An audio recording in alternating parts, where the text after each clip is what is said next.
कृपया। नमो अरिहंताणं नमो सीताणं नमो आयरियाणं नमो वज्रायाणं नमो लोहे सव्यसागुरम्।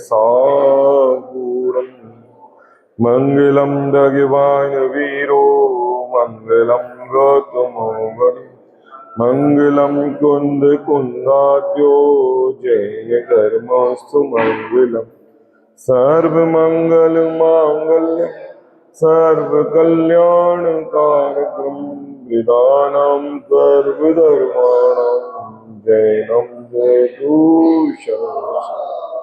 मंगलमय मंगल करण वीतराग विज्ञान नमो गाहि जाते भई हरिहंदादि महा कर मंगल कर होम ग्रंथ करन को कान जाके मिले समाज सब पावे निज पद राम। आचार्य कल पंडित टोडरमल जी के मोक्ष मार्ग प्रकाशक ग्रंथ के माध्यम से सिद्धांत और दृष्टांत के द्वारा हम इस मोक्ष मार्ग का स्वरूप समझ रहे हैं। कैसी वो अलौकिक घड़ी है कि पंडित टोडरमल जी हमारे लिए इस पंचम काल वर्तमान युग में 800-250 वर्ष पूर्व मोक्ष मार्ग प्रकाशक ग्रंथ लिख के दे गए।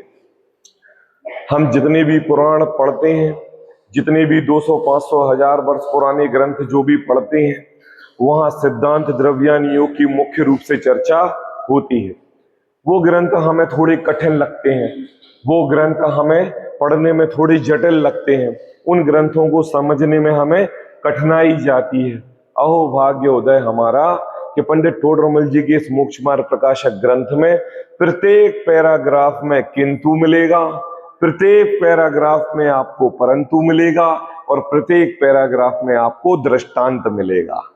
क्या होता है दृष्टांत? क्या होता है दृष्टांत? वो होता है कि जो जीवों को सिद्धांत को समझा सके। दृष्टांत के माध्यम से सिद्धांत बताया जाता है। ऐसे ही हमारे लिए पंडित टोडरमल जी ये मोक्ष मार्ग का स्वरूप दृष्टांत के माध्यम से बता रहे हैं। कल हमारी ये चर्चा हुई थी कि कैसे माया लोभी प्रवृत्ति का व्यक्ति एक प्रकार की कषाय शांत होने पर दूसरे कषाय रूप प्रवर्तता रहता है। मतलब इसकी इच्छाओं के आशाओं की अंत कहीं नहीं दिखती।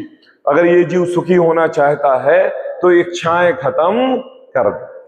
इसी श्रृंखला में एक नया प्रश्न आज आपके सामने आ रहा है।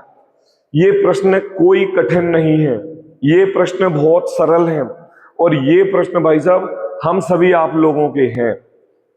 सुबह दोपहर शाम 10, 20, 30, 50 वर्ष उम्र में सुबह कभी भी आपको ये प्रश्न ये ख्याल में जरूर आएगा, दुख का मूल कारण क्या है? अब ऐसा लग रहा होगा ये तो रिपीट हो रहा है, मिथ्यात्व दुख का कारण है, इच्छाएं दुख का कारण है, संसार दुख का कारण है। ऐसा लग रहा होगा कि दुख का कारण आखिर क्या है। यहां पर दुख का मूल कारण क्या है और उसे दूर करने का सच्चा उपाय क्या है? सर्वप्रथम मुझे ये बताओ कि मुझे जो दुख प्रकट होता है वो किस कारण से होता है? मुझे जो दुख प्रकट होता है वो किस कारण से होता है? जब कोई ग्राहक हमसे कोई सामग्री लेते हुए मोल भाव करता है तो हमें दुख होता है और उस ग्राहक पर हमें गुस्सा आता है। जब हम भोजन करने के लिए बैठते हैं तो हमारी थाली व्यवस्थित नहीं लगी हुई दिखाई देती है तो हमें गुस्सा आता है। जब हम अपने लाड़े प्यारे बेटे को पुचकार के बड़ा पला करते हैं और जब वो 15 से 20, 25, 20 वर्ष की उम्र में आ जाता है तो पापा को, मम्मी को, दादा को, दादी को ही जवाब देने लगता है तो हमें क्या लगता है? हमें दुख लग रहा है। ऐसे संसार के जितने भी संयोगी पदार्थ हैं जो आपने इकट्ठे किए हैं, किसने? आपने। क्योंकि विदाउट संयोगी, विदाउट अटैचमेंट पदार्थ आपको दुखी करने में समर्थ नहीं। जो द्रव्य आपका है, आपके पास है, आपने उस पे एकत्व ममत्व कर्तृत्व बुद्धि कर रखी है, वही वस्तु आपको सर्वप्रथम दुख देने का कारण है। संसार की कोई वस्तु अन्य वस्तु दुख देने का कारण नहीं है। कहते दुख का मूल कारण क्या है? सर्वप्रथम हमें यह बताइए कि जब भी हमें कोई दुख होता है, कोई हमें कष्ट होता है, तो मुझे स्वयं की गलती याद आती है कि निमित्तों पर हमारा ध्यान जाता है, निमित्तों पर ध्यान जाता है। जैसे जैसे जैसे मंदिर आते समय बारिश हो गई, अभी के बारिश होनी थी, अभी यही ऐसा होना था, अभी मंदिर में प्रवचन का टाइम है और बारिश हो गई। बताओ किसकी गलती दिखी? बारिश की गलती दिखी। जब अगर रोटी जल गई और रोटी आपको मुलायम पसंद है और धोखे से आपकी धर्मपत्नी का ध्यान इधर उधर चला गया और रोटी कड़क हो गई और आपने जैसे ही वो कोर तोड़ा और आपके मसूड़े में चुभ गई, बताओ किस पर गलती दिखाओगे? किस पर गुस्सा आएगा? किसको दोष दोगे? बताइए, अरे बोलते जाइए। हाँ, धर्म पंडित जी बाद में बताएंगे, यहां बैठी हुई है ना इसलिए नहीं बता रहे, कोई बात नहीं, बाद में बता देना। मुझे ये बताइए, सर्व प्रकार से संपन्नता रूप आप अपने पतियों को, आप अपने बच्चों को, आप अपने दादा दादियों को सर्व प्रकार से स्वच्छ भोजन कराने का पुरुषार्थ सब प्रकार का कार्य करती हैं, फिर भी एक कार्य आपका बाकी रह जाता है, तो हमारे पुरुष वर्ग उस कार्य के लिए, उस कार्य को ना करने के लिए कितनी बातें बताते हैं। मुझे ये बताओ, इस संसार में जो संयोगी पदार्थ हैं, उन संयोगी पदार्थों को हम अपने साथ इकट्ठे करके और उन्हीं की संयोगी पदार्थ की जब कोई ना कोई गलती दिखती है तो हमारी दृष्टि उन संयोगी पदार्थ पर जाती है।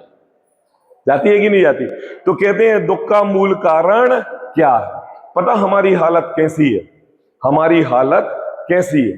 पता कैसी है? देखो, हमारी हालत ऐसी है, कुछ दिखाई दे रहा है आपको? हमारी हालत कैसी है? हमारी हालत इसकी तरह है, आपने रास्ते चलते हुए अपनी डंडी से किसी भी कुत्ते पर वार किया होगा या भगाया होगा, तो वो आपके ऊपर नहीं भौंकता है। किसके ऊपर भौंकता है? डंडी के ऊपर। किसके ऊपर? डंडी के ऊपर। ऐसे ही इस जीव की स्वयं अपने परिणामों के पूर्व भाव कर्मोदय के कारण अपनी ही गलती होती है और ये जीव निमित्तों को दोष देता है। आपको समझ में आया नहीं आया? एक व्यक्ति के हाथ में क्या है? डंडी है। आई बात, एक दादाजी के हाथ में डंडी है और चार कुत्ते उनके पीछे पड़ गए, और जैसे ही वो कुत्ते पीछे पड़े और दादा ने उनको डंडी से मारना चाहा, तो वो चारों के चारों कुत्ते उस डंडी के ऊपर झपट्टा मार रहे हैं। दादाजी डंडी छोड़ के साइड में खड़े हो गए और वो डंडी को चीथे लोचे जा रहे हैं। एक बार जरा अपने ऊपर ये दृष्टांत घटाकर देखो, क्या हम भी इसी प्रकार बीच में आई हुई डंडी को दुख का कारण मान रहे हैं कि नहीं? किसको? बीच में आई हुई डंडी। हमने परद्रव्य के प्रति अपनी रुचि जगाई और परद्रव्य के प्रति रुचि लगाकर अगर वो मेरे द्वेष रूप प्रवर्तता है तो मुझे इस परद्रव्य पर दुख होता है, परद्रव्य पर कष्ट होता है। मैं आप सबसे पूछना चाह रहा हूं कि यहां पर दुख का कारण मैं स्वयं हूं कि परद्रव्य है?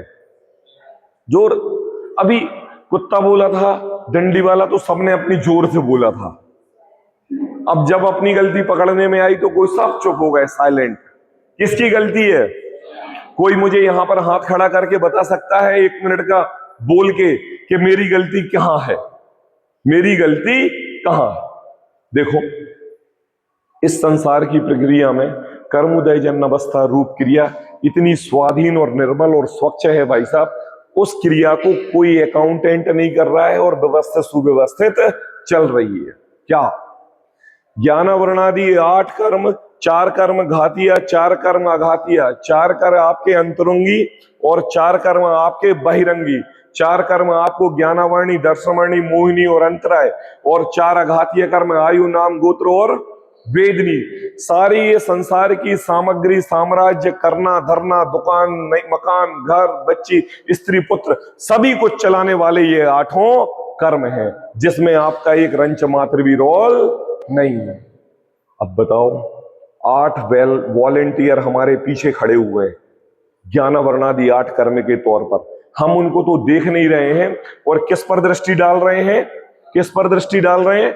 हम दृष्टि डाल रहे हैं केवल मैं करता हूं, मैं करता हूं, मैंने पढ़ाई की, मैंने दुकान की, मैंने मकान किया, मैंने खाना बनाया, मैंने मकान बनाया, मैंने मंदिर बनाया, मैंने घर बनाया। सब प्रकार के एकत्व, ममत्व, कर्तव्य, भोक्तृत्व लिए हुए सब व्यक्ति यहां पर बैठे हैं। मुझे बताओ, आप एक ऐसे व्यक्ति का काम कर रहे हो, भाई साहब, आप एक ऐसे व्यक्ति का काम कर रहे हो जिसको गॉड गिफ्ट के रूप में 8 वॉलंटियर, 8 कर्मचारी आपको आपका अकाउंट मेंटेन करने के लिए दिए। आपका अकाउंट मेंटेन करने के लिए 8 कर्मचारी दिए हैं। अब हम उन कर्मचारियों को तो काम दे नहीं रहे हैं, हम उनका काम करने के लिए बैठे हैं। क्या?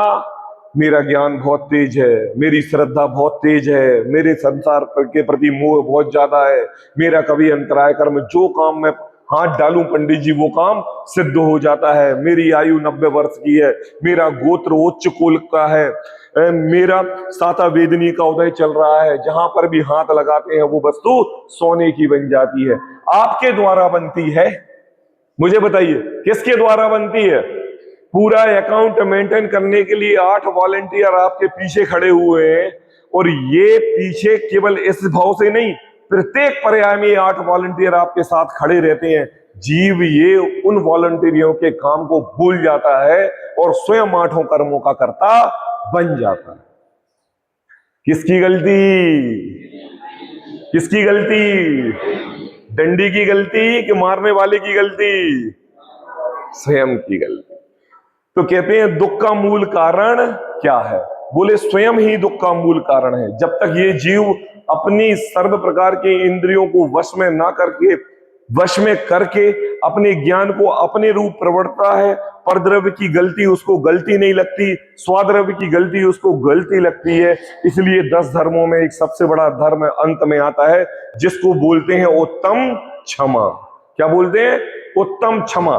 क्या है इसका अर्थ उत्तम क्षमा का? उत्तम क्षमा का अर्थ ये है कि हे प्रभु, अगर मैंने किसी भी द्रव्य को, किसी भी जीव को पर्याय दृष्टि से देख लिया हो तो मुझे माफ कर दे। क्या देख लिया हो? पर्याय दृष्टि से। क्यों पर्याय दृष्टि से?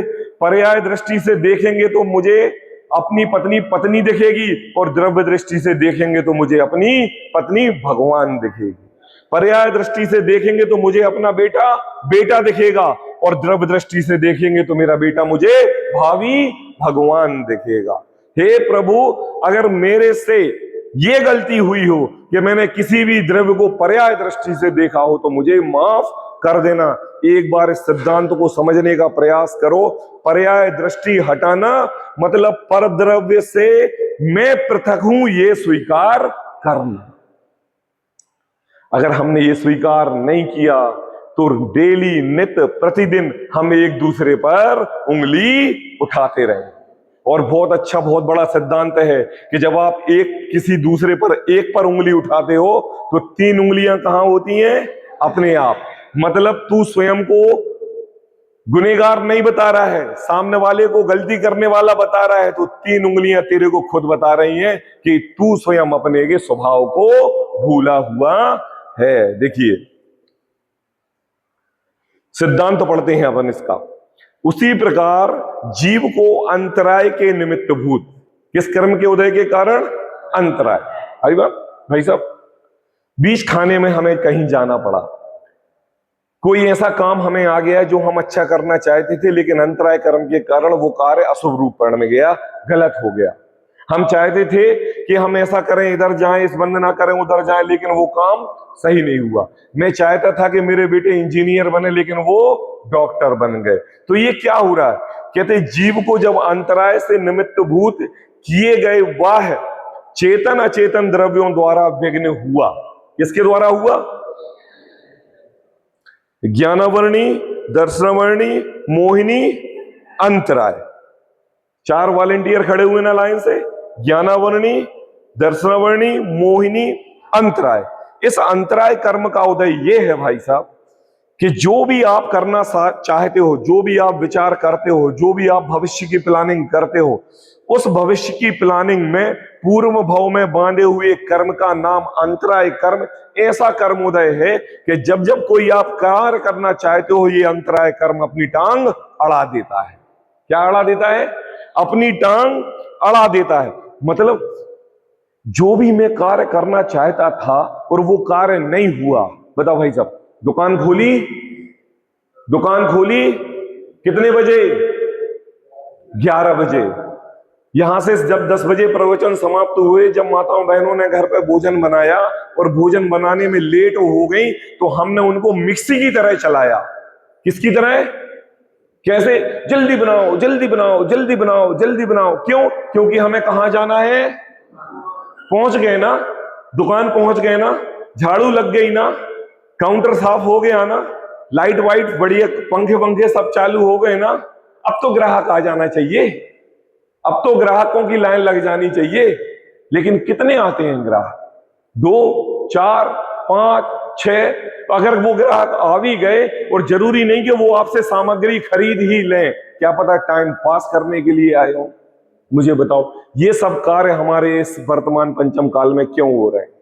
ऐसे ही आप अभी विचार कीजिए अपने आप को, जो जो भी काम हम इस संसार में करना चाहते हैं, उन कामों के अंदर कौन व्यक्ति मेरे पीछे खड़ा हुआ है जो उन कामों को करने से मुझे रोक रहा है? उस कर्म का नाम है अंतराय कर्म। भाई साहब, इस अंतराय कर्म को कौन सैलरी देता है? मैं स्वयं दे रहा हूं। कितने रुपए? भाई, आप अगर अपनी दुकान से पैसे कमा रहे हो तो एक अंतराय कर्म को कुछ तो सैलरी दे रहे होगे। भाई साहब, नौकर तो वफादार होता है। अगर हम उसको सैलरी देते हैं तो वो सैलरी के प्रति नमक का हक अदा के जाता है। ये कौन सा अंतराय कर्म रूपी वॉलेंटियर नौकर हमारे साथ है जिसको हम कमा रहे हैं और वो मेरे पीठ पीछे वार कर रहा है? आखिर ये मेरा वॉलेंटियर तो नहीं है।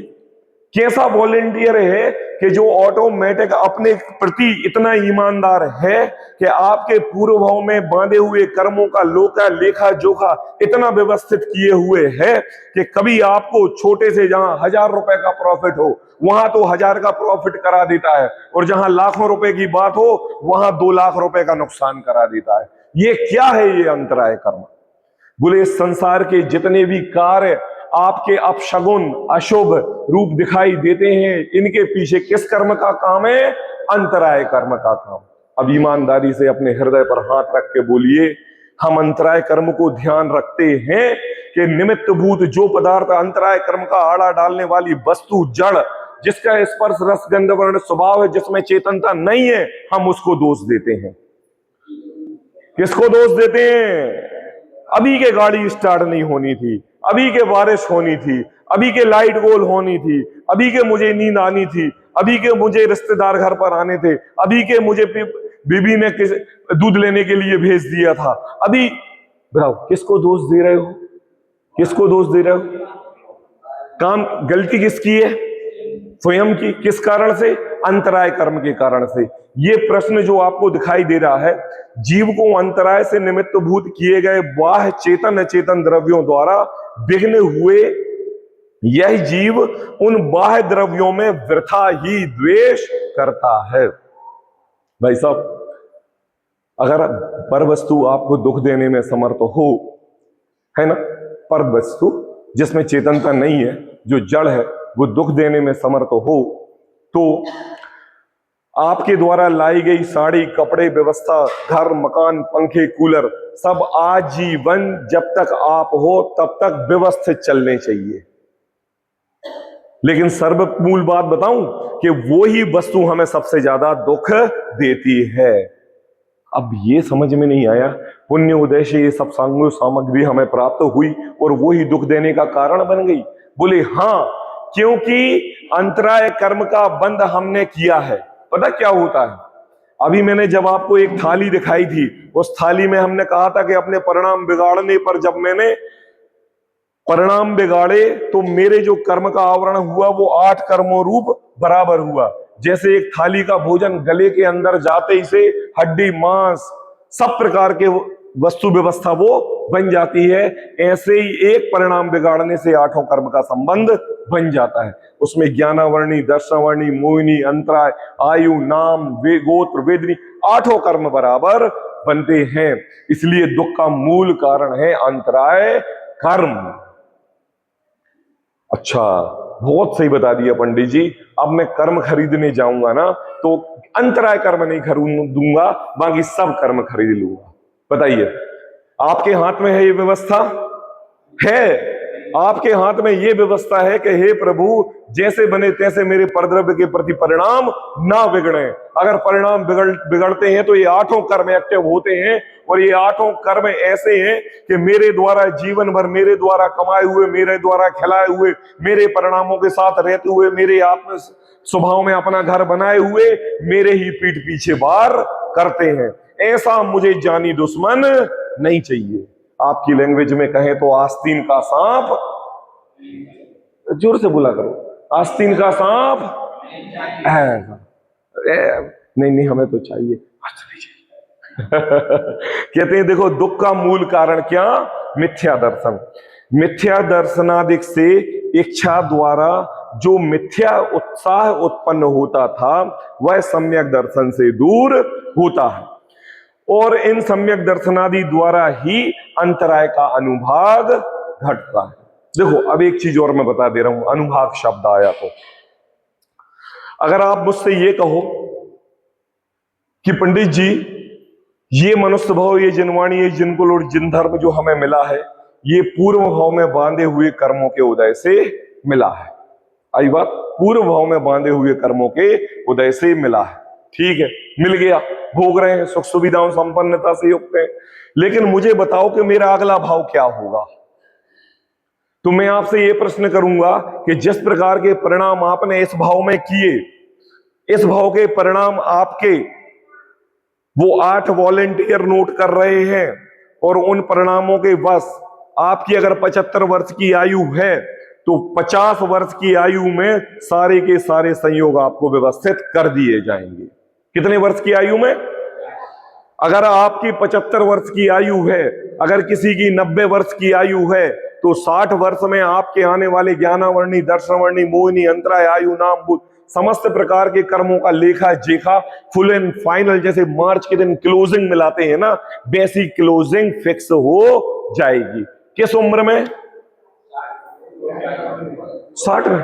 मतलब आपको कंफर्म है कि मेरी उम्र 90 है? अच्छा नहीं, 50 में। मतलब आपको पता है कि मेरी उम्र 75 वर्ष है? हाँ, उम्र के 2 तिहाई। अब ये अच्छा बता दिया पंडित जी, क्योंकि मेरे दादा 106 वर्ष तक रहे थे, तो मैंने तो कसम खाई है 100 तक तो रहूंगा। और 100 मतलब 75 वर्ष त्रिभाग में आयु बनेगी, तब तक ऐशो आराम से जिंदगी बिताओ। लास्ट के समय में धर्म ध्यान कर लेंगे, और अपनी आयु क्योंकि एकदम बनेगी ना, वो तो खटाक से त्रिभाग में ऐसे खट, और हम चेंज कर लेंगे उसको। आपको अपने मरण दिन, क्या भाई साहब, जन्मदिन किसको याद है? आपको अपना बर्थडे दिन याद है? आदे मरण दिन किसको याद है? नहीं है। अच्छा, जन्मदिन तो याद है, याद है। अच्छा, जन्मदिन के बाद हम बर्थडे किस दिन मनाते हैं? किस दिन मनाते हैं? जिस दिन हमारा जन्म होता है। और कैसे मनाते हैं? धूमधाम से, लोगों को पार्टी करके, केक काट के, है ना, बलून फुला के, वो जोकर वाली टोपी लगा के, वो बाहर निकलने वाला वो लगा के, है ना। पता, आज अपन ने शीतलनाथ भगवान की पूजन की थी। शीतलनाथ भगवान की पूजन में जिस दिन शीतलनाथ भगवान का जन्म हुआ था ना, बर्थडे डेट, पता उन्होंने बर्थडे कैसे मनाया था? पहले हम शीतलनाथ भगवान का बर्थडे बाद में बताएंगे, लेकिन आप मुझे अपना बर्थडे बताओ कि हम कैसे बर्थडे मनाते हैं, फिर मैं डिफरेंस बताऊंगा। बताइए, महिलाएं अपना बर्थडे कैसे मनाती हैं?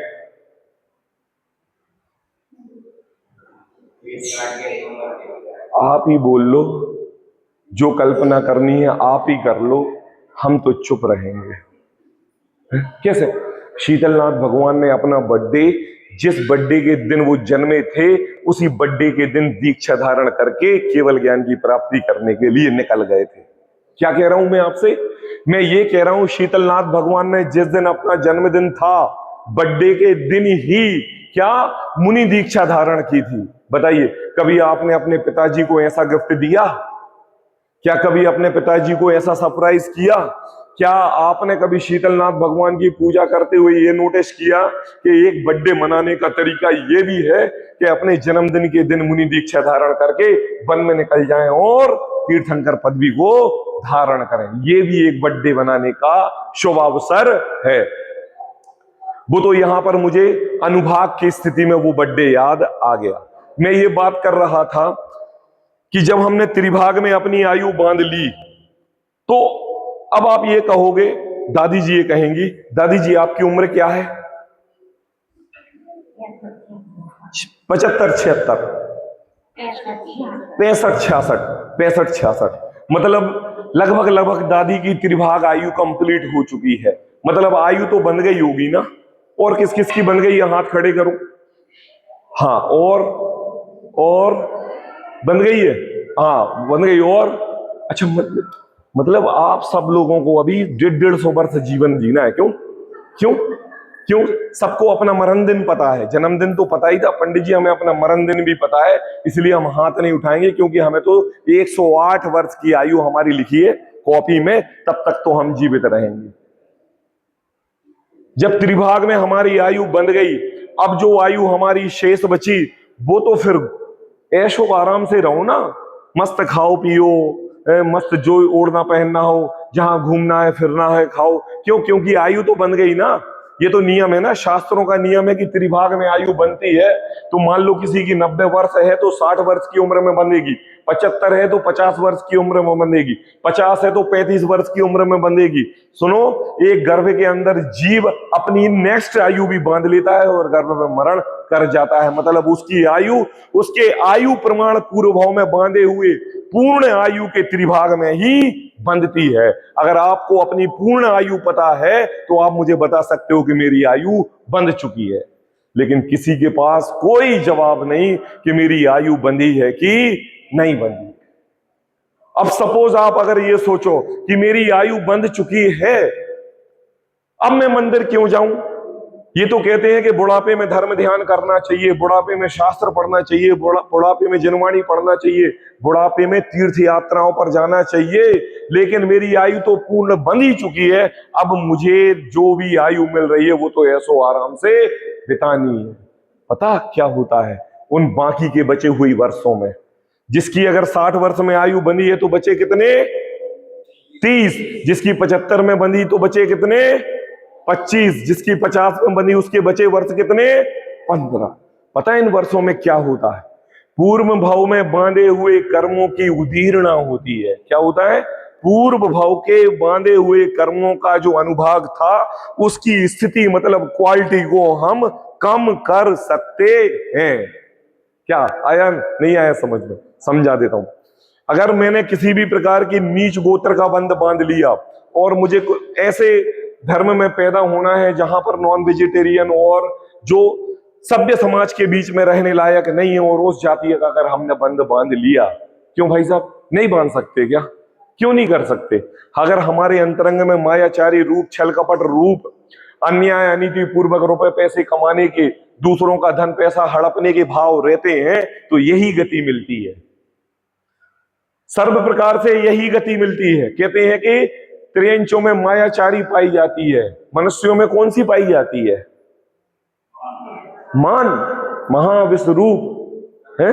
अरे त्रियंचों में मायाचारी की प्रधानता तो आपने अपने शब्दों से कह दी, क्योंकि आपने अपना लक्ष्य भूल गए कि मनुष्य गति में चारों कसायों की प्रधानता भरपूर पाई जाती है। कितनी कसायों की? 4।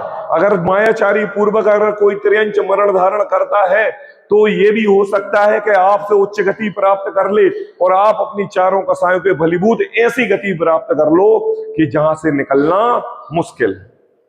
राजा श्रेणिक ने भी 7वें नरक का बंद किया था। कौन से नरक का? फिर पंडित जी ये कैसे हुआ कि वो पहले नरक में गया? भाई साहब सातवें नरक का बंद किया था, मतलब अपनी उसकी जो भी 90, 100, 1000 वर्ष की आयु रही होगी, उस आयु में 75% जीवन बिताने के बाद उसने अपनी आयु, गति, सब कुछ बांध लिया था कि मुझे किस पर्याय में कहां पर जाना है। किस नरक का बंद किया था? सातवें नरक का। और जिनवाणी में क्या बताया है कि वो कहां गया? अरे मतलब ये तो पूरी बात झूठ हो गई ना। ये तो हमें स्पष्ट ही नहीं हुई कि हम समझ सकें कि ये उसकी सातवें नरक, 33 सागर की आयु, पहले नरक। कितने सागर की आयु पंडित जी? 2 सागर, 3 सागर? 84,000 वर्ष। कहां 33 सागर, वो गड्ढा वड्ढा खोद खाद के वो वाला सिस्टम, और कहां 84,000 वर्ष। ये कैसे हो गया भाई साहब? ये सब उसने काम किया अपनी बची हुई मात्र 25% आयु में। क्या कहा? 25% आयु। अच्छा, इतना सब हो सकता है? बोले हां भाई, इतना सब कुछ हो सकता है। अगर आप विषय शक्ति के कारण, पुत्र के व्यामोह में, पत्नी के व्यामोह में, बालपन में अज्ञानता के कारण, युवापने में खर्चे आदि के कारण, अगर आपने किसी भी प्रकार से कसायों का संग्रह करके 50 वर्ष अगर अपनी आयु बांध ली, और अगर आप 50 वर्ष में आपको अपनी आयु का बोध हो गया कि हे प्रभु मैं नरकों में ना जाऊं, तो कहते हैं कि तुम अपने 25 वर्षों में उसकी क्वालिटी को कम कर सकते हो। गति तो बन जाएगी। अगर आपको त्रियंच गति में जाना है और कुत्ते की पर्याय मिलनी है तो कुत्ते बन के रहोगे, उसको कोई 3 काल में सर्वजनेंद्र भी नहीं रोक सकते। लेकिन अगर कुत्ते की पर्याय में चले गए तो देसी कुत्ते नहीं, पमेलियन बनोगे। हाँ, ये पंडित जी ये सही बताया। ओ बहुत अच्छे, बहुत। हाँ जी, हाँ हाँ हाँ हाँ, तो उसके बाद की जो आयु शेष है, हाँ, तो क्या आपकी परिणति उसमें जो आयु का बंध किया है उसके लक्षण दिखते हैं? हाँ, एक मिनट। भाभी जी का ये प्रश्न है कि अगर ने किसी ने 50 वर्ष की आयु में अपनी आयु प्रमाण नेक्स्ट पर्याय जो उसको प्राप्त होने वाली है वो बांध ली, वो बंध गई, तो वो ये कह रही है कि अब वो उधर जाने की, भाई साहब अपन शिखर जी जाते तो सूटकेस पैक करते हैं, कपड़े रखते हैं, इस्त्री करते हैं, बाकायदा ब्रश व्रश सब रखते हैं। ऐसे ही वो बची हुई 25 वर्ष की आयु में क्या उस अगली पर्याय में जाने के लिए इस पर्याय में क्या तैयारी करता रहता है? कैसे? अगर मान लो उसको त्रियंच में जाना है तो बात बात पे झिल्लाएगा, यही कहना चाह रहा हूं। अगर उसको स्वर्ग गति में जाना है तो आप उसको अप्सरा की तरह देखोगी, यही कहना है। अगर वो नरक गति में जाएगा तो संसार के प्रत्येक जीव उसको राक्षस की तरह देखेंगे, यही कह रहे हैं, वही कह रहे हैं। अरे सुनियोजित सुकार में इस जीव के परिणाम का कार्य बिल्कुल भी नहीं लगता। जो जो देखी वीतराग ने सो सो होसी वीर आरे। अगर जो आयु जिस परिणामों के जिस कारण से बंधी हुई है, सोचो वो 75 वर्ष की उम्र में वो आयु उसने कमाई है, तो जो जीवन वो अब आने में बिताना वाला है उसके परिणाम रूपी फल उसके 75 वर्ष में हो गए। अब जो बिताएगा, अगर उसको अपने अंतरंग में सम्यक दर्शन रूपी पर्याय प्रकटने की वांछा हुई, राजा शरणिक के लिए अपने जिन धर्म, जिन प्रतिमा, जिन आराधना, जिन धर्म के प्रति आराधना जगी, निःशुद्धात्म प्रति के प्रति आराधना जगी, तो उसने 7वें नरक से पहले नरक का बंद कर लिया। किस नरक का? 7वें। देखो भाई साहब, त्रियंच में भी इतनी पर्याय हैं। अपन ये कह सकते हैं यार त्रियंच, बोलो त्रियंच तो भूखे रहते हैं, ये रहते हैं। कई त्रियंच ऐसे भी रहते हैं जो सुख सुविधाएं संपन्न रहते हैं। बताओ भाई साहब, मुझे ये बताओ, एक बार थोड़ा सा विचार करना। 5 पांडवों के लिए कितने पांडव मोक्ष गए? 3। बचे कितने? 2। क्यों बचे? क्योंकि अपनी साधर्मी के प्रति हल्का सा राग आ गया था कि उनको तकलीफ हो रही होगी। एक राग का परिणाम सर्वार्थ सिद्धि के देव, मतलब 33 सागर की आयु बढ़ना। क्या समझ में आया कुछ? क्या जहां पर एक समय के अंदर केवल ज्ञान की प्राप्ति हो के अनंत काल के लिए सिद्धालय में बैठने वाले थे, वही नकल और सहदेव एक समय किंचित अपनी साधर्मी के प्रति राग का अंश उत्पन्न करके सर्वार सिद्धि के 33 सागर की आयु के देव बन गए। वो जब तक आयु अपनी प्रमाण वहां बिताएंगे, यहां पर कितने अनंत अनंत सिद्ध हो जाएंगे और उनकी सिद्धों में बनने की बारी बाद में आएगी। सोचो कि एक राग का परिणाम जब हमारी 33 सागर की आयु बढ़ा सकता है, तो जो 24 घंटे हम क्रोध, मान, माया, लोभ, परद्रव्य के प्रति अपने परिणाम खराब करते हैं, हमारी कितने सागरों की आयु शेष है? बताइए, कितने आयु, कितने सागरों? 33 सागर तो उनकी थी, सर्वार सिद्धि के देव की। अरे अरे वो तो देव थे, देव हो गए, वहां तो संपन्नता सुख है, अरे वहां तो कोई दिक्कत नहीं है, बढ़िया है, खान पीन कमाने धमाने की कोई चिंता नहीं है। एक बार ये विचार करो कि वो किस मार्ग पर चले थे। वो मार्ग था भगवान बनने का, और बन क्या गए? देव। ऐसे जीवों के लिए तो वो मार्ग, वो देव पर्याय तो एक जेल के समान महसूस होती है कि हे प्रभु, एक सेकंड का राग मुझे 33 सागर की जेल में डाल दिया, क्योंकि वो मोक्ष पथ पर चलने वाले भगवान थे। तो कहते हैं, क्या बता रहा था मैं? हाँ, स्थिति अनुभाग। तो हम अपनी 25 वर्ष की आयु में अपने परिणामों के द्वारा उसकी क्वालिटी कम कर सकते हैं। अब हमें सामर्थ्यता ये प्रकट करनी है कि हे प्रभु, अगर हमारी 60, 70, 80, 90 वर्ष की आयु हो गई और अगर मैंने आयु प्रमाण तो बांध ही लिया होगा, यकीन नहीं है तो दादाजी से पूछ लो, दादाजी कहां जाएंगे तो वो बता देंगे, मैं तो यहां जाऊंगा। क्यों? क्योंकि पक्का हो गया, निश्चित हो गया, वो तो अब जाना ही है। लेकिन मैं बचे हुई अपनी उम्र में क्या उसकी स्थिति अनुभाग कम कर सकता हूं? भाई साहब, ये स्थिति अनुभाग पता क्या है? बता दूं मैं आपको। अभी इधर अपन ने 8 वॉलेंटियर खड़े किए थे, ज्ञानावर्णी, दर्शनावर्णी, मोहिनी, अंतराय, आयु, नाम, गोत्र किए थे कि नहीं? ये हमने बांधे थे, और ये हमने ऐसे बांधे थे कि जब मैं किसी को ज्ञान प्राप्त कराऊं या मैं शास्त्र पढ़ने बैठूं तो ये ज्ञानावर्णी कर्म का उदय आता है और मुझे शास्त्र का ज्ञान नहीं होता। जब मैं सच्चे देव शास्त्र गुरु के प्रति श्रद्धा करना चाहता हूं, अंतरंग में मैं सच्चे देव के प्रति बहुमान करना चाहता हूं, ये दर्शनावर्णी कर्म मुझे गृहीत मिथ्यात्व की ओर ढकेलता है। मोहिनी कर्म जड़ द्रव्य, ऐसे परद्रव्यों पर मुझे राग इकट्ठा करना बताता है कि अगर मैं एक पत्थर भी देखूं तो वो पत्थर मुझे हीरे की तरह चमकता हुआ दिखाई देता है। किस कर्म के कारण? मोहिनी कर्म। ऐसे 8 लगा लेना, प्रत्येक 8 के 8 कर्म आपको आपके अंतरंग निःशुद्धात्मा की प्राप्ति कराने में पीछे रास्ता डालकर ऐसा खींचते हैं। कैसा? ऐसा आप जाना चाहे तो वो आगे और वो खींचते हैं पीछे।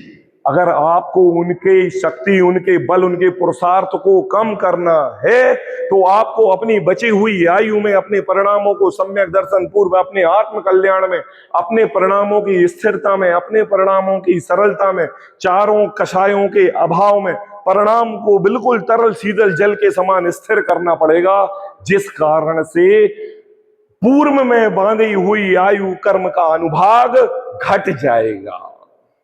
कैसा घट जाएगा? कैसा घट जाएगा? पता कैसा घटेगा? ऐसा घटेगा कि आप जा रहे हो और हाथ में लिए हो मोबाइल। क्या लिए हो? मोबाइल। ऐसे ऐसे जाते ना अपन, जाते हैं कि नहीं? हाँ जी, तो भूल जाते हो। हाँ जी, जाते हैं कि नहीं? अब अगर हम मोबाइल लेके जा रहे हैं और सामने कोई गड्ढा है, कितना बड़ा गड्ढा है? 8 बाई 8 का, और अगर हमने अपने पूर्व में बांधे हुए कर्मोदय के कारण, अंतराय कर्म के कारण उस गड्ढे में हमें गिरना है और मेरे हाथ पैर टूटने हैं, और अगर हमने उन बची हुई 25 वर्ष की आयु में अपने परिणामों की निर्मलता के कारण उस गड्ढे की साइज कम कर ली, तो पता मात्र इतना 6 इंच का गड्ढा आएगा और आप ऐसे करके आगे निकल जाओ। कहां गया वो 8 फीट का गड्ढा? बोले भाई, वो 8 फीट का गड्ढा था कब? जब 75 वर्ष की आयु में बांधा था तब। अब वो 6 इंच का कैसे बचा? बोले जब हमने 25 वर्ष की आयु तक अपने निज आत्मा के प्रति दृष्टि जागी तो वो गड्ढे सारे भर गए। ऐसे ज्ञानावर्णी, दर्शनावर्णी, मोहिनी, अंतराय, आयु, नाम, गोत्र, सारे के सारे 8 कर्म की व्यवस्था की डोर, उनका बल, उनका पुरुषार्थ किसी तीसरे के हाथ में नहीं, आप ही के हाथ में है। अब बताओ, बुढ़ापे में धर्म अच्छा लगेगा कि खराब लगेगा? क्या लगेगा? अच्छा लगेगा। क्यों लगेगा? ये सही पॉइंट बताया पंडित जी आपने। अभी तक तो हम समझ रहे थे अलाली आती है, ये होता है, वो होता है, जाए कि ना जाए, ऐसा है, कभी दुकान कभी ये सब। अब लेकिन व्यवस्थित, क्यों क्यों? क्योंकि आई तो बन चुकी है। अब मुझे व्यवस्थित काम टाइम टेबल से करना है। क्यों? चिंता हो गई ना। किसकी? अगले भाव की। देखो, सम्यक दर्शन ही सच्चा उपाय है। मिथ्या दृष्टि जीव अपने अंतरंग के निज परिणामों को ऐसे पत्थर के समान 8 कर्मों का बंधन करता है और दुख भोगता है, और सम्यक दृष्टि जीव अपने आत्म परिणामों में सम्यक दर्शन रूपी पर्याय प्रकट करके नित्य प्रति आनंद आनंद आनंद आनंद की अनुभूति करता रहता है। अब बहुत अच्छा प्रश्न आ गया होगा आपको सामने स्क्रीन पर। हम विषय सेवन आदि से आंशिक सुखी तो हो ही सकते हैं।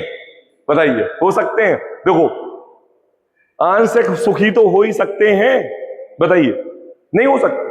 ना ना, हो सकते हैं। किसने कहा?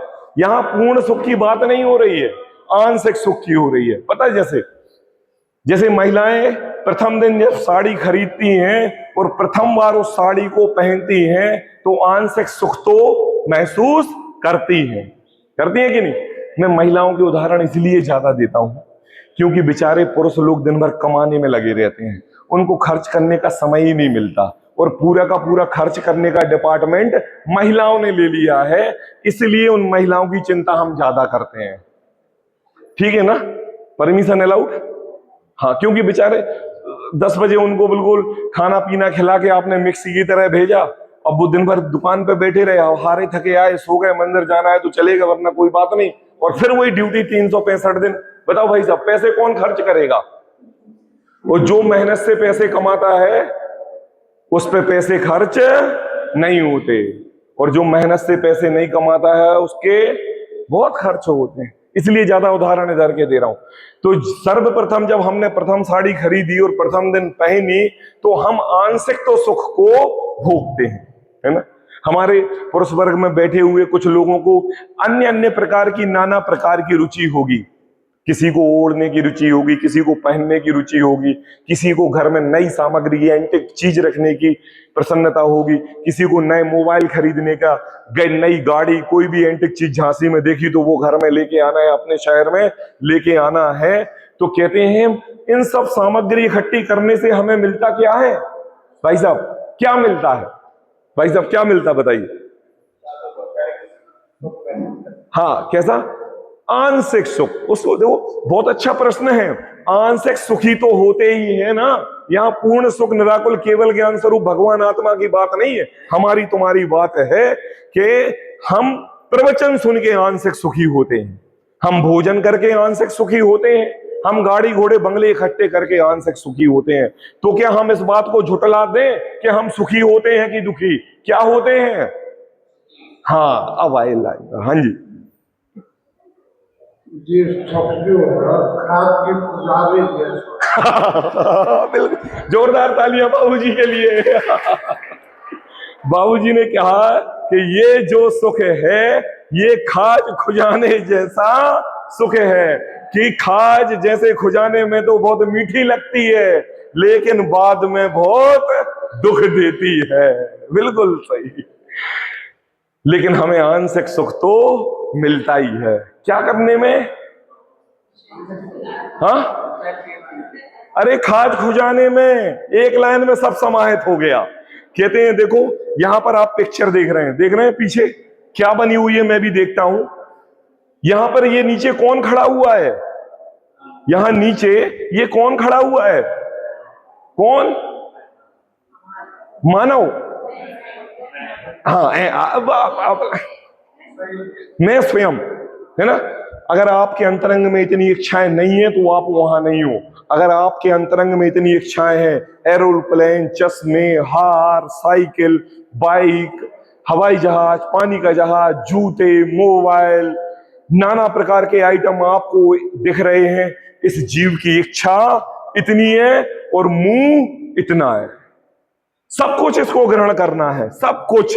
और अगर ये पुरुषार्थ पूर्वक, बल पूर्वक कुछ धनाढ्य संपत्ति इकट्ठा करके इन विषयों को ले भी लेता है, तो क्या हम इनमें आंशिक सुख नहीं माने? बताइए, लग रहा है आपके लिए? पता है ये आंशिक सुख कैसा सुख है? ये आंशिक सुख इस तरह का सुख है। देखिए, कोई अनेक रोगों से बहुत पीड़ित हो रहा था, उसको किसी उपचार से किसी एक रोग की कुछ आकुलता कुछ काल के लिए घटी, कुछ उपशांता हुई, तब वह पूर्व अवस्था की अपेक्षा अपने को सुखी कहता है, परमार्थ से दुख ही है। देखो, दिखाई दे रहा है, एक व्यक्ति हॉस्पिटल में बैठा हुआ पेशेंट बहुत पीड़ित है तो बहुत दुखी है कि नहीं? और यहां पर बैठा हुआ चेयर पर वो ये व्यक्ति है कि जो इस व्यक्ति की जगह पर सारी महिलाएं बैठी हैं और सारे पुरुष बैठे हैं, क्योंकि यहां पर प्रत्येक महिला और पुरुष की कमर में दर्द है। अब ये बात झूठला नहीं सकते, क्योंकि कल हां कर चुके हो, है ना? कम पीड़ित कम दुखी, लेकिन परमार्थता दुखी है कि नहीं? पंडित जी, आपके प्रवचन सुन के अंतरंग में थोड़ी सी मुस्कुराहटता तो आ जाती है, लेकिन एक सेकंड जब हमारी इस देह पर हमारा विकल्प जाता है तो ये शरीर हमें सर्वप्रथम दुख देने का कारण बनता है। कहते हैं ध्यान हटाओ, कहते हैं ना, ध्यान उठाओ। ये दुख, ये दर्द है क्या? जब आप अपने मोह के कारण इस शरीर पर अपने राग रूप अंश उसमें प्रकट करते हो तो ये कण कण में रोगी दिखाई देता है। किसमें? कण कण में रोगी। और जब आप अपने ज्ञान को निःशुद्धात्मा के प्रति आश्रित कर देते हो तो हमारा सारा ध्यान विकल्प आत्मा की तरफ लगता है और देह के दर्द मिट जाते हैं। ऐसे जैसे अभी आप सुन रहे हो मुझे, तो आपकी कमर का दर्द मिट चुका है। परमार्थता हम तो दुखी ही हैं भाई साहब। क्या है हम? अंतराय कर्म के उदय से निद्रा निद्रा प्रचला प्रचला रूपी कर्म उदय जन्म प्रकट पर्याय प्रकट हुई, तो बीच प्रवचन में से उत्साह के साथ बोलते हुए भी पंडित जी के सामने झपकी लगी जाती है।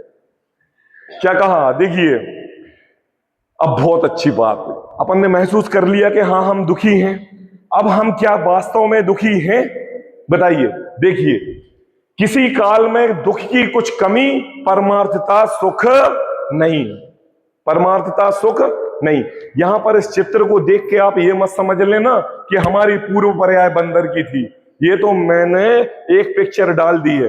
ये जीव ये सोचता है मैं मनुष्य हूं, मैं त्रियंच तो नहीं हूं, मैं मनुष्य हूं, मैं त्रियंचों के समान दिखने वाला तो नहीं हूं, मैं मनुष्य हूं, मेरी देवगति जैसी तो बर्बादी नहीं है, मैं मनुष्य हूं, मेरी नारकी जैसे तो परिणाम नहीं है। मुझे ये बताओ, इस संसार में चारों गति आती हैं और चारों गति ही दुख का कारण है। आप अपने आप को मनुष्य धनदान संपत्ति से युक्त मान के फूलो मत। परमार्थ था तुम भी दुखी ही हो, क्योंकि यह जीव अनेक दुखों से बहुत पीड़ित हो रहा था। उसके किसी प्रकार से किसी एक दुख की कुछ काल के लिए कुछ उपशांतता हुई। दांत का दर्द कैसा है? अब तो ठीक है, अब तो ठीक है। क्या हो गया था? वो डांड दर्द कर रही थी तो फिर मैंने 32 ही निकलवा दी, अब तो ठीक है कि नहीं? कमर दर्द कर रही थी तो मैंने ऑपरेशन करा लिया, अब तो ठीक है। घुटने दर्द कर रहे थे तो मैंने कटोरियां सेट करा ली, अब तो ठीक है। ऐसे महसूस करते हैं कि नहीं? परमार्थता ये जीव क्या होता है? दुखी ही होता है। पर्याय कोई सी भी मिले, प्रत्येक पर्याय में ये जीव अमत्त बुद्धि करते हुए केवल दुख दुख दुख दुख का ही अनुभव करता है। प्रश्न का आंसर मिला कि नहीं मिला? नहीं मिला, नहीं मिला, मिल गया। अब नया क्वेश्चन।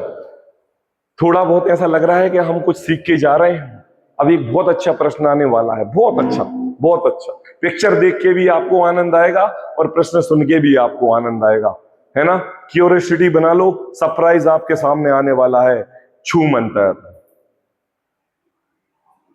धनादि बाह्य सामग्री से प्रत्यक्ष सुख देता हुआ दिखाई देता है। फिर आप उसे स्वीकार क्यों नहीं करते? बताइए, जब मैंने पुत्र की लालसा की थी और पुत्र जब मेरे हॉस्पिटल में आया था तो मैं कितना प्रसन्न हुआ था। उस प्रसन्नता की कोई कीमत नहीं। जब मैं 1 लाख रुपए के इनकम के लिए पुरुषार्थ पूर्वक दुकान खोली थी और 1 करोड़ का प्रॉफिट हुआ तो मैं बहुत सुखी था। आपकी नजरों में वो सुख नहीं? जब मैं एक लोटा लेकर इस नगर गुड़सराय में आया था और 7 मंजिला मकान 1000 स्क्वायर फुट में डुप्लेक्स हीरो मोतियों से जड़ मकान बनवा लिया, मैं अपने अंतरंग में बहुत खुश था। क्या आप उससे खुश नहीं? मुझे ये बताओ कि धनादि बाह्य सामग्री प्रत्यक्ष से सुख देता जाता है, सुख देखा जाता है, फिर भी आप उसे स्वीकार क्यों नहीं करते? वो उसकी तरह हमारी हालत हो रही है कि नहीं? मुझे बताओ। जैसे वो चेहरा आपको प्रसन्न चित्त दिख रहा है, जब बड़े यतन से 22 वर्ष की उम्र में कुंडली छपी थी और 32 वर्ष की उम्र में जाके विवाह हुआ, तो खुशी थे कि दुखी थे? खुशी थे कि दुख थे? अरे आप लोगों ने बोल दिया क्या? अभी नहीं बोला? अरे बता दो, क्योंकि मुझे सुनाई नहीं दिया। बोल दिया कि आप लोग बताइए इन लोगों ने बोला कि नहीं बोला? नहीं बोला। अच्छा, मतलब जब 22 वर्ष की उम्र में कुंडली छपी थी और 32 वर्ष की उम्र में मर पच के जाके अधेड़ उम्र में कोई मिल गई बेचारी है, तो हम सुखी हुए थे कि दुखी हुए थे? सुखी के दुखी? दुखी। पता, बाबूजी की उम्र हो चुकी है ना और आयु प्रमाण बांध ली है। अब वो आयु प्रमाण बन गई है तो अब उसकी स्थिति अनुभाग बढ़ाना नहीं चाहते, घटाना चाहते हैं, इसलिए कह रहे हैं दुखी। परमार्थता एक समय के लिए तो खुश हुए ही थे। मुझे ये बताओ, उस 22 वर्ष से लेके 32 वर्ष की उम्र में आपने क्या प्रत्येक समय अपनी धर्म पत्नी आने की कल्पना नहीं की थी? की थी कि नहीं? तो जब हमारी धर्म पत्नी आई तो क्या हम ऐसा महसूस नहीं कर रहे थे कि धनादि बाह्य सामग्री से प्रत्यक्ष सुख देखा जाता है, फिर भी उसे स्वीकार क्यों नहीं करते? कर ले, स्वीकार कर लें। आप बोले तो बताइए, कर लें? नहीं करें? हाँ जी या ना जी? हाँ जी, हाँ कर लो, उतना तो कर ही लो, है ना? तो पढ़ते हैं, देखो अपन,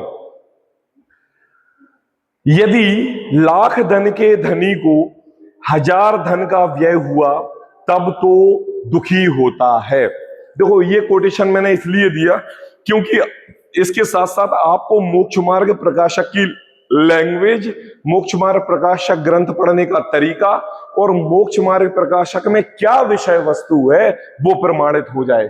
क्योंकि आज इस पंचम काल वर्तमान युग में अनेक ऐसे जीवों के सानिध्य में रहते हुए जो कि पंडित टोडरमल जी के इस मोक्ष मार्ग प्रकाशक ग्रंथ को पढ़ने योग्य नहीं मानते हैं। कहते हैं कि ये विद्वानों के द्वारा लिखा हुआ है, केवल हम आचार्यों और भावलिंगी दिगंबर संत मुनिराजों के लिखे हुए ही शास्त्र पढ़ते हैं।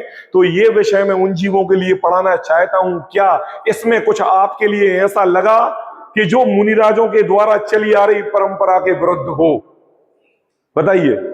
तो फिर ये ग्रंथ इतना, इस ग्रंथ के अंदर मोक्ष मार्ग प्रकाशक को प्रकाशित करते हुए अंतरंग में ऐसी गृहीत मिथ्यात्व की कलुषता को हटाया है कि अगर जो जीव भी इस धर्म के धारा पर आगे बढ़ता है तो एक एक कदम पर पंडित टोडरमल जी का ये मोक्ष मार्ग प्रकाशक ग्रंथ उसमें प्रमाद बुद्धि आने को घटा देगा। क्या कर देगा? घटा देगा। तो इन प्रश्नों के माध्यम से, इन उदाहरणों के माध्यम से हम टोडरमल जी को समझ रहे हैं और उनके मोक्ष मार्ग प्रकाशक ग्रंथ को समझने की कोशिश कर रहे हैं। आपको ये ग्रंथ कठिन लग रहा है कि सरल? तो कितनी बार पहले पढ़ चुके हो? एक भी बार नहीं। अब कितनी बार पढ़ोगे? चुप चुप चुप, उत्साह खत्म। हाँ जी, 1 मिनट, दादाजी कुछ कह रहे हैं।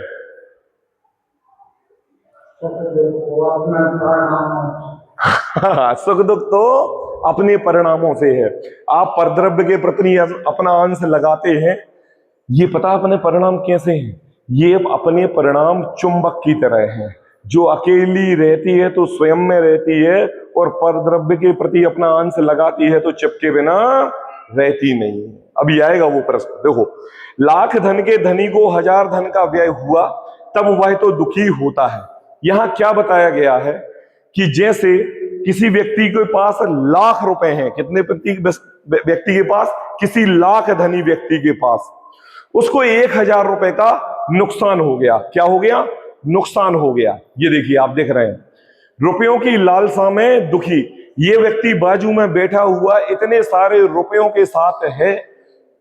ये कोई भारतीय करेंसी नहीं है, ये अमेरिकी डॉलर है। आपका 1 रुपया, उनका 1 रुपया और अपने 90 रुपए, इतने बराबर। तो सोचो, जो गड्डियां उसके सामने रखी हुई हैं वो अपने कितने पैसे हैं, लगा लो आप। और फिर भी उसके चेहरे को आप क्या महसूस कर रहे हो? क्यों महसूस कर रहे हो? क्योंकि उसको यहां पर इन गड्डियों की साइज में और बढ़ोतरी होनी थी। पुरुषार्थ बल और अंतराय कर्म के उदय के कारण उनको इतना ही लाभ हुआ, इसलिए ये दुखी है।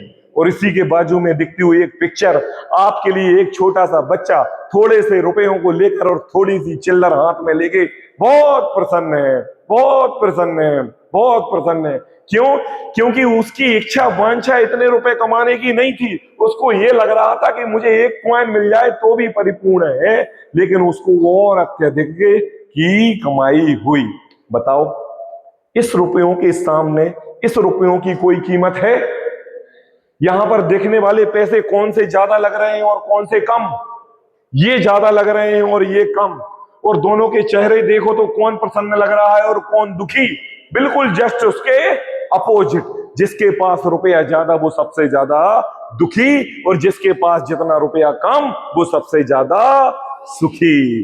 तो प्रश्न का आंसर मिला, धनादि बाह्य सामग्री प्रत्यक्ष में सुख देता जाने फिर भी आप उसे स्वीकार क्यों नहीं करते?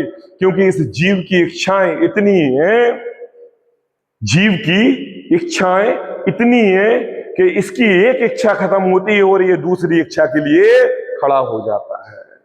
इसलिए ये परमार्थ था जो आपको लग्जरी लाइफ दिखाई दे रही है, ये परमार्थ था आगे समय में दुख देने ही वाली है। पढ़ लेते हैं अपन। देखो, लाख धन के धनी को हजार धन का व्यय हुआ तब वह तो दुखी होता था, और यदि 100 धन के धनी को हजार धन का लाभ हुआ तब वह सुख मानता है।